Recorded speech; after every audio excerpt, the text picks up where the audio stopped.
नमस्कार दोस्तों, बाजार हाट न्यूज़ चैनल के एक नए एपिसोड में आप लोगों का बहुत बहुत स्वागत है। दोस्तों, यहाँ पे कोई स्टॉक मार्केट वीडियो नहीं दे रहा हूँ, पोस्ट नहीं कर रहा हूँ। मैं अभी जो वीडियो बना रहा हूँ, ये वीडियो आज के लिए एक काफ़ी इन्फॉर्मेशन वाली वीडियो है। चूँकि मार्केट रिलेटेड तो बातें हमेशा होती है, लेकिन कुछ अदर इन्फॉर्मेशन की अगर बातें हों तो ज़्यादा और भी अच्छी बात है, लोगों को जानकारी मिलते रहे। जैसे देखिए, ये आपने हेडिंग देखा होगा, ई रूपी है ना, ई रूपी करके भारत सरकार ने लॉन्च किया है इधर 2-4 दिन पहले। और ई रूपी क्यूआर कोड। अब ये ई रूपी क्यूआर कोड क्या है और इस पे भ्रष्टाचार पे कैसे लगाम लग सकता है, भ्रष्टाचार कैसे कंट्रोल हो सकता है, करप्शन कैसे कंट्रोल होता है, मनी से रिलेटेड, इसको यहाँ पे समझने की कोशिश करेंगे। जैसे कि आपको पता है कि हमारे इंडिया में पेमेंट के मेथड बहुत सारे हैं। एनएफटी है ना, आईएमपीएस है, यूपीआई है, ये सब में जो सबसे ज़्यादा फेमस है और फास्ट है वो है यूपीआई। पता है, यूपीआई 2016 में लॉन्च हुआ। और इसको लॉन्च किसने किया? इसको लॉन्च किया था भारत सरकार के एनपीसीआई ने। किसने किया? भारत सरकार के एनपीसीआई ने किया था। उसके बारे में बात करेंगे। लेकिन अभी जो एनपीसीआई यानी भारत सरकार का जो एनपीसीआई, जो पूरे रुपए का, जो पूरे देश भर में जितने भी ट्रांजैक्शन होते हैं, आप जो पैसा भेजते हैं, चाहे 1 रुपये रहे, 50 पैसा रहे, कुछ भी रहे, करोड़ रहे, सारे ट्रांजैक्शन को कंट्रोल करता है वो है एनपीसीआई। उसने ई रूपी प्रीपेड वाउचर को लॉन्च किया। इसका जो है कैशलेस एंड कॉन्टैक्टलेस पेमेंट, इसके बारे में कहा जाता है कि इसमें कोई फिजिकल लेन देन तो होगा नहीं, ठीक है, और आपको कहीं जाने की भी ज़रूरत नहीं है। आपका काम हो जाएगा, जिस काम के लिए दिया गया वही काम कर सकते हैं उस चीज़ से। इसलिए इसको यहाँ पे कहा जा रहा है कि ये भ्रष्टाचार पे कंट्रोल कर सकता है। इसको और भी समझेंगे कैसे कि ई रूपी कैसे भ्रष्टाचार पे कंट्रोल कर सकता है, इसको आगे समझेंगे। तो अभी जैसे कि मैंने कहा कि एनपीसीआई ने इसको डेवलप किया। अब एनपीसीआई क्या है, इस बात को समझिए। देखिए, एनपीसीआई एक्चुअली में ये भारत या कहीं से भी पैसा आता है इंडिया में, तो सबको जो कंट्रोल अगर करता है तो ये एनपीसीआई ही कंट्रोल करता है, ठीक है। अब ये एनपीसीआई समझ लीजिए कि एक तरह का भारत का आत्मा है। पैसा के मामले में ये क्या है? आत्मा है। इसके नज़र से कोई भी ट्रांजैक्शन नहीं बच सकता एनपीसीआई। इसी ने यूपीआई को डेवलप किया था, यूपीआई पेमेंट मेथड को इसी ने डेवलप किया था। और ये बहुत फास्ट पेमेंट मेथड होता है यूपीआई। आपको पता है, आपने पे किया, यूपीआई नंबर डाला, यूपीआई कोड डाला, क्यूआर कोड स्कैन किया और पेमेंट एक दूसरे से पहुंच गया, है ना। ऐसा ही तो करते हैं हम लोग। आजकल तो यूपीआई का ज़माना हो गया। कौन रखता है एनईएफटी? एनईएफटी अगर दोपहर में, सुबह में करते हैं 10 बजे, तो शाम में 5 बजे पहुंचता है, ऐसे होता है ना। लेकिन यूपीआई क्या होता है? फटाक से पहुंच जाता है। तो यूपीआई को डेवलप करने वाला यही है, national payment corporation of India यानी कि एनपीसीआई। काफ़ी सक्सेस है यूपीआई का। अब ये कर और इसने आगे किया क्या है, इसको समझते हैं। देखिए, ये जो है हमारा एनपीसीआई ने क्या किया, एनपीसीआई जितने भी यूपीआई बनाया, जितने, तो सारे बैंक, जब भी यूपीआई बनेगा तो किसी ने आप पैसे का ट्रांजैक्शन कर रहे हैं, अगर पैसे का ट्रांजैक्शन कर रहे हैं तो किसी न किसी बैंक से तो लेन देन करेंगे ना, बैंक से। और या तो वो बैंक क्या किया, उसने अपना यूपीआई ऐप बना दिया। क्या बनाया? UPI app. यानी कि अगर आपको यूपीआई से पेमेंट करना है तो आपको या तो गूगल पे, फ़ोन पे, भीम, एसबीआई पे, अदर जो भी बैंक है, सब ने अपना अपना यूपीआई लाया। और यूपीआई में क्या होता है, एक जिसको भी पेमेंट करना है, जैसे कि कोई दुकान में गए, आपके पास कैश नहीं है तो उसके पास यूपीआई पेमेंट लिंक है या क्यूआर कोड है, आपने अपने मोबाइल फ़ोन से उसको स्कैन मारा और उतना पैसा टाइप किया। देखिए क्या क्या प्रोसेस होता है। क्यूआर कोड अपने मोबाइल से स्कैन किया, उसका क्यूआर कोड शॉपकीपर का, है ना, और जितना पैसा देना है रुपीज़ वो टाइप किया और पेमेंट में ओके किया अपने यूपीआई ऐप में, वो डन हो गया। वो कोई भी यूपीआई ऐप यूज़ कर सकते हैं, चाहे वो भीम रहे, चाहे फ़ोन पे रहे, चाहे गूगल पे रहे, चाहे पेटीएम रहे, चाहे मोबीक्विक रहे, कोई भी कर सकते हैं। तो ये प्रोसेस होता है टोटल यूपीआई का। लेकिन यहाँ पे बात है कि आखिर ई रूपी फिर क्यों ज़रूरत पड़ा लोगों को, ई रूपी का ज़रूरत पड़ा क्यों, तो इसको समझते हैं कि ई रूपी को ज़रूरत पड़ा क्यों। यहाँ पे आगे कॉन्सेप्ट में फिर आपको समझ जाएंगे। देखिए, ई रूपी क्या है? एक प्रीपेड ई वाउचर है। ये एक वाउचर के तरह से आपके मोबाइल पे सरकार भेजती है, ठीक है। अब देखिए, मोबाइल तो दो तरह के होते हैं, आप समझिए। एक होता है स्मार्टफोन, ठीक है, एक क्या है, स्मार्टफोन है, बिल्कुल। और एक होता है feature phone. Feature phone very, जिसको हम लोग चुटपुटिया मोबाइल बोलते हैं, चुटपुटिया। सिर्फ मैसेज कर सकते हैं, फ़ोन कर सकते हैं, उसमें इंटरनेट वगैरह नहीं चलता है। तो अब समस्या है कि यहाँ पे भारत में तो स्मार्टफोन है, लेकिन फीचर फ़ोन भी कम नहीं है। ये भी बहुत सारे लोगों के हाथ में आप देखते होंगे छोटा मोबाइल, वो हमेशा पास में रहता है। तो आपके स्मार्ट मोबाइल पे तो ये आ जाएगा QR कोड, नो प्रॉब्लम, आपको सरकार के पास आ जाएगा। लेकिन फीचर मोबाइल जिसके पास है, फीचर फ़ोन जिसके पास है, चिटपुटिया फ़ोन, उसके पास QR कोड कैसे आएगा? उसमें तो इंटरनेट नहीं। तो उसके मोबाइल में क्या करेगी सरकार? SMS के थ्रू कोड भेज देगी। SMS है शॉर्ट मैसेजिंग सर्विस, ये SMS के थ्रू भेज देगी QR कोड का नंबर। क्लियर समझ रहे हैं बात? SMS के थ्रू, तो SMS के थ्रू भेजा जाएगा तो कोई प्रॉब्लम नहीं है। यानी कि नॉर्मल लोग के पास भी पहुंच गया, जिसके पास स्मार्टफोन है उसके पास भी ई-रूपी का वाउचर आ जाएगा, उसका कोड आ जाएगा। पर इसका ज़रूरत, इसका काम कैसे करते हैं? तो देखिए, इसको काम कैसे करना है और इसको ज़रूरत क्यों पड़ा। आप ये समझिए कि जब हमारे देश में क्या होता है, जैसे कि सरकार बहुत सारी चीज़ों के लिए क्या करती है, सरकार बहुत सारी चीज़ों के लिए पैसा पे करती है, बहुत सारी योजनाएं चलाती है, साइकिल योजना, पोशाक योजना, खाद योजना, क्या क्या योजना पता नहीं, बहुत सारी चीज़ों के लिए पैसा योजना चलती है। और उसके पैसे क्या करते हैं? उसके पैसे डायरेक्ट अकाउंट में डाल देते हैं या फिर आपको जनप्रतिनिधि के द्वारा ट्रांसफ़र कर दिया जाता है ना, रिप्रेजेंटेटिव के द्वारा। जैसे कि मान लेता हूँ ये साइकिल योजना है, ठीक है, हम लोग के बिहार में भी चलता है साइकिल योजना।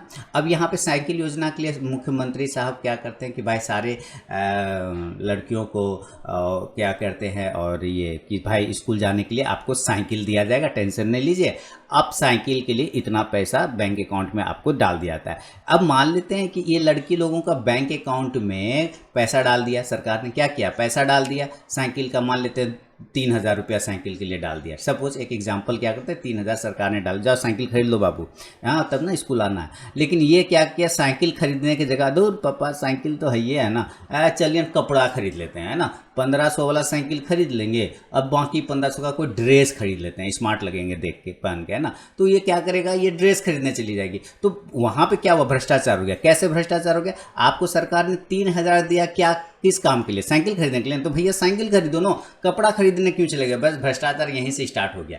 कहाँ से हुआ? देखिए करप्शन कैसे हो गया, भ्रष्टाचार यहीं से स्टार्ट हो गया। आपने, सरकार ने आपको 3,000 रुपया साइकिल के लिए दिया, तो फिर आप कपड़ा खरीदने क्यों चले गए, ये बताइए क्यों? क्योंकि सरकार जब आपके अकाउंट में पैसा डाल रही तो उसके बाद उसका नियंत्रण खत्म हो गया, उसके बाद उसका कंट्रोल खत्म हो गया सरकार का। जैसे ही आपके अकाउंट में अब आपका कंट्रोल हो गया, अब आप उस पैसे का क्या करेंगे, आप मालिक है। तो सरकार ने दिमाग लगाया कि अरे सर यहाँ तो प्रॉब्लम हो गया रे भैया, यहाँ तो हम दे रहे हैं लोगों को साइकिल खरीदने, लोग तो ड्रेस मटेरियल खरीदने लगता है, तुरंत चला जाता है फैशन परेड में। तो समस्या है यहाँ से, उसने दिमाग लगाया। अब ये तो NPCI, इसका तो काम ही है पेमेंट को कंट्रोल करना। इसने एक चीज़ बनाया, बोला ऐसा करते हैं सर कि हम एक QR कोड बना देते हैं, हम एक QR कोड बना देते हैं 3,000 रुपया का। देखिए तो सरकार ने बोला कैसे भैया, ये काम कैसे करेगा? बोला देखिए 3,000 रुपया देना है ना इसको साइकिल का, ये दिया 3,000 रुपया, ठीक है कोई प्रॉब्लम नहीं। और ये 3,000 डायरेक्ट इसके अकाउंट में नहीं डालिए, इसको 3,000 रुपये का एक वाउचर कोड बना दीजिए, QR कोड। बोला ठीक है बनाते। और ये कोड क्या करेंगे ना, हम 3 कोड बनाएंगे, सेम 3 कोड बनाएंगे।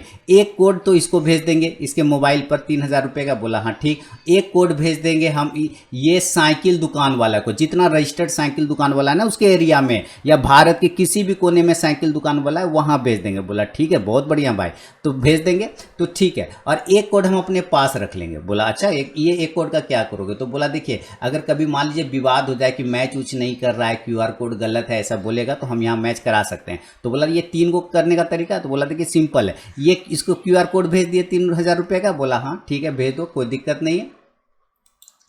तब इसने क्या किया, बोला कि अच्छा ऐसा है, तो 3,000 रुपये का हम कोड बना दिए, और ये 3,000 रुपये का जो कोड है हम 3 जगह ट्रांसफ़र कर रहे हैं। बोला कहाँ कहाँ ट्रांसफ़र करोगे? सरकार ने पूछा। बोला देखिए 3,000 का कोड तो हम इसको डाल दिए, एक 3,000 का कोड हम इसको डाल दिए, कोई प्रॉब्लम नहीं। बोला नहीं कोई प्रॉब्लम नहीं, मैं थोड़ा डीप कर देता हूँ। चलिए तो 3,000 का जब कोड इसको भेजा, तो इस बंदे ने क्या किया कि 3 कोड बनाया, सेम बनाया 3 कोड 3,000 रुपये का। एक तो इसको भेज दिया 3,000 रुपया इस बचिया को कि जाओ साइकिल खरीदो। एक भेज दिया जितने भी भारत में साइकिल दुकानदार हैं रजिस्टर्ड, उसको भेज दिया 3,000 का सेम कोड। यही कोड इसको भी भेजा, यही कोड इसको भी भेजा, और एक कोड सुरक्षा के दृष्टिकोण से अपने पास रख लिया कि भविष्य में कभी कोई विवाद होगा तो इसको निपटाया जाएगा। अब देखिए ये बचिया क्या करी, ये बचिया होशियार, हाँ हम लोग तो सारे होशियार लोग हैं ना, भ्रष्टाचार तो ये स्टार्ट हो जाता है नीचे ऊपर, हर लेवल पे भ्रष्टाचार भरा हुआ। देखिए ये वीडियो देखने के बाद कुछ लोग मुझे कहेंगे मोदी समर्थक है, ये है वो है, आरएसएस का मेंबर है, कुछ ना कुछ मुझे बोलेंगे, उससे कोई फर्क नहीं पड़ता। लेकिन देखिए ये सही जो अच्छा काम होता है उसका तारीफ करना चाहिए, जो बुरा काम होता है उसका बुराई जरूर करना चाहिए। लेकिन यहाँ हम लोग सिर्फ विरोध करते हैं विरोध करने के लिए, कोई लॉजिक नहीं होता है हम लोग के विरोध करने का, सिर्फ विरोध करना है इसलिए विरोध करते हैं, अच्छे काम का भी विरोध करते हैं, ठीक है। तो यहाँ पे देखिए ये अगर अच्छा चीज किया गया तो उसका तारीफ भी तो होना चाहिए। अब ये 3,000 रुपया इनको दिया गया है ना, और 3,000 साइकिल दुकानदार वाले को भेज दिया गया, 3,000 का कोड, सेम QR कोड भेजा गया, अलग नहीं, यही QR कोड एक पार्ट इसको भेजा, एक पार्ट इसको भेजा और एक पार्ट अपने पास रखा। अब ये बचिया चली गई कपड़ा दुकान वाले के पास कि भैया ऐसा करो ना, मुझे कपड़ा ये वाला लेना है। तो दुकानदार बोल रहा है कि ठीक है भाई ले लो कपड़ा, क्या दिक्कत है। तो भैया पेमेंट तो हम QR कोड से करेंगे। बोले ठीक है कोई बात नहीं, QR कोड से करेंगे, सरकार ने पैसा दिया, QR कोड से करेंगे। तो जब ये कपड़ा खरीद लेगी और ये चाहेगी कि उस QR कोड से पेमेंट करने के लिए, और जैसे ही कपड़ा दुकानदार वाला स्कैन करेगा बता देगा इनवैलिड बता देगा। क्यों बताएगा? क्योंकि उस दुकान वाले को NPCI ने ये कोड भेजा ही नहीं है। क्यों नहीं भेजा है? क्योंकि उसने तो साइकिल खरीदने के लिए ना पैसा दिया था भैया, तो इसने क्या किया, सिर्फ साइकिल दुकान वाले को ही वो कोड भेजा। जितने साइकिल दुकान वाले होंगे पूरे इंडिया में रजिस्टर्ड, वो जो पेमेंट रजिस्ट्रेशन करा चुके हैं और जिनका टैक्स फाइल वगैरह होता है, उन सारे लोगों को इस NPCI ने भेज दिया। क्या भेज दिया? सेम QR कोड की जब भी ये बच्ची आ जाए तुमको स्कैन करना, तुमको पेमेंट हो जाएगा, नो प्रॉब्लम। लेकिन अगर ये बच्ची कहीं और चली जाएगी कपड़ा खरीदने, जूता खरीदने, चप्पल खरीदने, सैंडल खरीदने, वहाँ इनवैलिड हो जाएगा, क्योंकि उस दुकान वाले को वो कोड भेजा ही नहीं गया। लग गया भ्रष्टाचार पे लगा। अब आपका QR कोड तो यूज ही नहीं हुआ ना, आप समझ रहे हैं बात को। अब आपका ये QR कोड तो इस जगह पे यूज ही नहीं हुआ। कहाँ यूज नहीं हुआ? तो भाई इस कपड़ा दुकान में तो यूज ही नहीं हुआ। वो QR कोड तो अभी भी रखा हुआ है। उस QR कोड का एक वैलिडेशन होगा। क्या होगा? वैलिडेशन होगा, लिमिट होगा कि इतना दिन तक ही उस QR कोड को आप यूज़ कर सकते हैं। अगर आप इसको यूज़ नहीं करेंगे, सबको समझिए, अगर आप उस QR कोड को यूज़ नहीं करेंगे तो वो QR कोड क्या होगा, सरकार बोलेगी कि भाई इतना दिन तक ये यूज़ नहीं कर रहा है, अब ये पैसा वापस जो है सरकार के खाते में वापस ट्रांसफ़र हो जाएगा। बात समझिए, पैसा गया इसको लिमिटेड पीरियड के लिए, 2 महीना, 4 महीना, 5 महीना, 6 महीने, जो भी सरकार लिमिट देगी, उसमें आपको साइकिल खरीद के बताना है कि हाँ मैंने साइकिल खरीदा। जैसे ही आप खरीदेंगे सरकार को भी पता चल जाएगा कि हाँ इस बच्ची को जो ये QR कोड मैंने दिया था, उस QR कोड का सही इस्तेमाल इस बच्ची ने कर लिया है, साइकिल दुकान में जाके साइकिल ही खरीदा है, दूसरा कुछ भी नहीं खरीदा है। तो सरकार को भी पता चल गया, ट्रैक करने का जरूरत भी नहीं हुआ, जासूस लगाने का जरूरत भी नहीं हुआ, कुछ भी नहीं, अपने आप पता चल गया भैया, क्योंकि QR कोड रिडीम हो गया। क्या हो गया? QR कोड रिडीम हो गया। किस चीज के लिए रिडीम हो गया? जिस काम के लिए दिया गया था उसी काम के लिए रिडीम हुआ, और वही व्यक्ति कर पाया, दूसरा नहीं कर पाया। दूसरा कैसे नहीं कर पाया? कपड़ा दुकान वाले को इनवैलिड बता देगा, वो कर ही नहीं सकता ना, वो कैसे करेगा, कपड़ा खरीद नहीं सकता। सेम यहीं से भ्रष्टाचार पर कंट्रोल स्टार्ट। समझ रहे? एक छोटा सा चीज, एक छोटा, देखिए टेक्नोलॉजी बहुत बड़ी चीज़ है। अगर आप इसका सही इस्तेमाल करते हैं तो आपको जीवन बहुत आसान कर देगा, गलत इस्तेमाल करेंगे तो बर्बाद कर देगा, दोनों ही कंडीशन। तो अब मान लेते हैं यहाँ पर एक एग्जाम्पल हो गया। सेकेंड एग्जाम्पल ये हो सकता है कि देखिए अब ये किसान है, हम भारत क्या है, कृषि का देश है ना, किसानों का देश है, इसको तो खाद की जरूरत पड़ती है। अब सरकार ने सब्सिडी देती है खाद वगैरह पर, तो सरकार बोल रही कि ठीक है तुम लो 5,000 रुपया जाके खाद खरीद लो भैया। तो अब ये किसान आदमी है तो खाद खरीदेगा, जरूरत तो है इसको, लेकिन बोलेगा 5,000 रुपया का खाद खरीदने अच्छा है हम 2,000 का एक साइकिल खरीद लेते हैं। क्या करेंगे? साइकिल खरीद लेते हैं, 3,000 रुपया का जाके हम खाद खरीदेंगे। लेकिन आपको सरकार ने NPCI क्या कर रहा है, NPCI ने खाद का एक कोड बना दिया, ठीक है, और वो सारे खाद दुकान वाले को ही भेजा है। एक खाद दुकान वाले को भेजा, एक किसान को भेज दिया और एक खुद अपने पास रखा, ठीक है। अब ये बेचारा जाएगा उसी QR कोड से साइकिल वाले को पेमेंट करने, साइकिल वाला जब स्कैन करेगा दुकान वाला, उसको इनवैलिड बताएगा, क्योंकि NPCI ने उसको तो वो कोड भेजा ही नहीं ना, उसको तो NPCI ने कोड ही नहीं भेजा, तो कहाँ से भैया वो पेमेंट कर पाएगा? नहीं कर पाएगा। यानी जिस काम के लिए सरकार ने आपको पैसा दिया है वही काम यूज कर पाएंगे। तब जब ये खाद दुकान वाले में जाएगा, खाद खरीदेगा, और वहाँ की खाद दुकान वाला शॉपकीपर जो है, फर्टिलाइजर शॉपकीपर, वहाँ जब स्कैन करेगा उसके क्यूआर कोड को पेमेंट हो जाएगा, क्योंकि एनपीसीआई ने इसको भेज दिया है। तो एनपीसीआई और भारत सरकार मिलकर,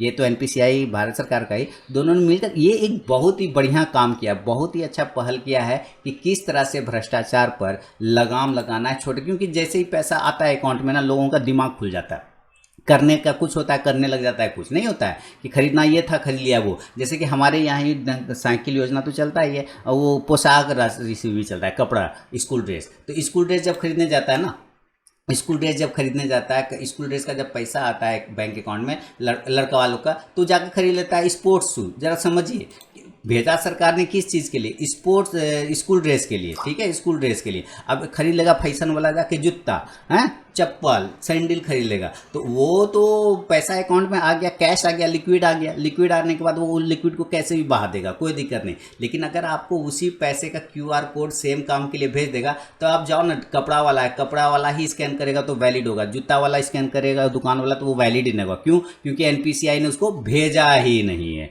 सीधी सी बात है। इसी तरह से ये चीज़ें देखिए, आगे चल के ये सरकारी कर्मचारियों के लिए को बुरा लगेगा। मैं साफ बता रहा हूँ, हो सकता है मुझे बहुत सारे कमेंट सुनने को मिल जाए, गाली सुनने को मिल जाए। सरकारी कर्मचारी लोग करते क्या है, जैसे उनको सरकार बहुत सारी चीज़ें उनको सुविधा देती है ना, खाने का, रहने का, ये रेंट वगैरह सबका। तो मान लेते वो जैसे अगर हो गया तो वो उस पैसे का क्या करता है, दूसरा यूज़ करने लगता है। अब सरकार क्या करेगी, तो आपको क्यूआर कोड बना के भेज देगी, ठीक है, क्यूआर कोड बना के भेज देगी कि तुमको भैया जिस काम के लिए दिया गया तुम उसी तरह के चीज़ पर जाओगे तभी वो क्यूआर कोड वैलिड होगा, अदरवाइज वो पैसा घूम के कहाँ आ जाएगा, अदरवाइज वो पैसा घूम के सरकार के पास वापस आ जाएगा। अगर लिमिटेड पीरियड के पास अगर यूज़ नहीं किए तो वो पैसा वापस आ जाएगा। जैसे कि रिचार्ज करने का भी पैसा देती है सरकार, ध्यान से सुनिए, सरकार जो है अपने कर्मचारियों को रिचार्ज, मोबाइल फ़ोन का भी पैसा देती है, रिचार्ज का पैसा देती है। अगर मैं गलत बोल रहा हूँ तो मुझे बताइए कमेंट्स में। बहुत सारे ऐसे डिपार्टमेंट हैं जहाँ रिचार्ज करने का भी पैसा मिलता है। हाँ, अब मान लीजिए अभी तो जियो का ज़माना है, समझिए बात, अभी तो जियो का ज़माना है और सबके पास जियो फ़ोन है, और कोई भी कंपनी का फ़ोन लीजिए, अनलिमिटेड प्लान सबके पास रहता है। तो एक बात बताइए, अनलिमिटेड प्लान सबके पास है तो ये क्या है, रिचार्ज कर देने का पैसा देने का क्या मतलब है? कोई मतलब नहीं, लेकिन पैसा देते हैं।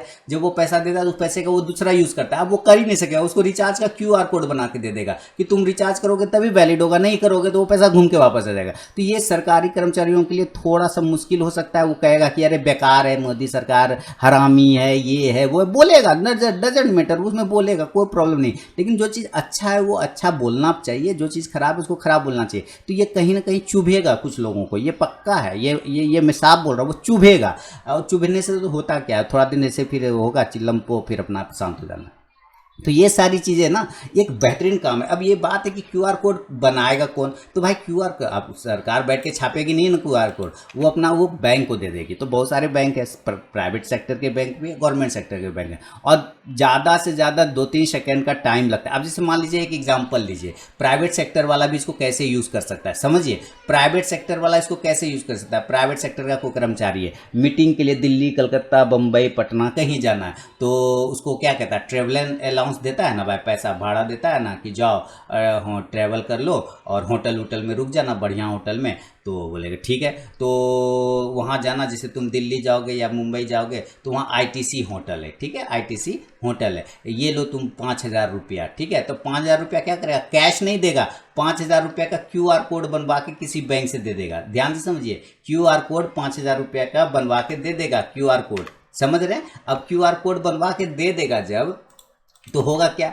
जैसे ये क्यूआर कोड देगा, ये जैसे ये क्यूआर कोड देगा ये 5,000 का बनवा के, तो उसमें बैंक को बोल देगा कि भाई आप आईटीसी होटल के से ही लिंक करके दीजिएगा इस क्यूआर कोड को। इंडिया में जहाँ भी क्योंकि मैं चाहता हूँ मेरा स्टाफ आईटीसी होटल में ही रुके, तो आईटीसी होटल में जहाँ भी होगा वो वहाँ वैलिड हो जाएगा। ये क्या करेगा, बैंक उसको 5,000 रुपया या 20,000 रुपया या 50,000 रुपया जो भी देगा अलाउंस, उस उतना का वो क्यूआर कोड आईटीसी के होटल से लिंक करके दे देगा। अब ये चला जाएगा, कहेगा दूर आईटीसी होटल में कौन जाएगा, कोनो बॉस देखने आ रहेगा, बाक, तो वो चला जाएगा चिरकुट होटल में, ढाबा में रुकने के लिए, धर्मशाला में, और वहाँ जाके पेमेंट करेगा, पेमेंट ही ना होगा। क्यों? क्योंकि भैया वो कोड तो आईटीसी होटल के लिए वैलिड है भाई, आईटीसी होटल के लिए वैलिड है। तो आईटीसी वाला ही जब उसको स्कैन करेगा तो वो पे होगा, अदरवाइज वो बेकार हो जाएगा। बात समझ रहे? वो पैसा घूम के थोड़ा दिन में वापस बैंक के पास आ जाएगा और बैंक उसको भेज देगा उसके ऑनर को, जहाँ से वो अप्रूव हुआ था, यानी उसका कंपनी से। समझ रहे हैं? तो उसको कर ही नहीं सकता। तो यहाँ से ही आप उसी काम के लिए यूज कर पाएंगे इस क्यूआर कोड को जिस काम के लिए इसको क्रिएट किया गया, जिस काम के लिए इसको बनाया गया। अदरवाइज किसी काम, दूसरे काम में इसको आप यूज नहीं कर सकते हैं दोस्तों। तो ये बहुत ही अच्छा चीज है ई रूपी। उम्मीद है कि आपको समझ में आ गया होगा कि किस तरह से ई रूपी जो है काम करता है और किस तरह से काम करेगा आने वाले समय में, और किस तरह से इसका फायदा लोगों को मिल सकता है। क्योंकि अब बेकार का पैसा लोग जहां तहां यूज नहीं करेंगे। कपड़ा का पैसा साइकिल में, साइकिल का पैसा कपड़ा में, होटल का पैसा दारू में, दारू का पैसा इधर उधर कहीं नहीं। जिस काम के लिए दिया गया उसी काम के लिए यूज करो, अदरवाइज वो पैसा घूम के वापस आ जाएगा। तो यहाँ से छोटी सी कोशिश है, ये बढ़िया सा सरकार का, मुझे बहुत अच्छा लगा। अदरवाइज मैं तो सिर्फ स्टॉक मार्केट की बात करता हूँ, लेकिन इस वीडियो पे इसलिए बनाया क्योंकि मुझे बहुत बेहतरीन लगा। उम्मीद करता हूँ ये ई रूपी का जो फॉर्मेशन है, जो कंडीशन, आप समझ गए होंगे। अगर समझ गए मुझे कमेंट सेक्शन में ज़रूर बताएं। मिलूंगा नेक्स्ट वीडियो में, तब तक के लिए बहुत बहुत धन्यवाद।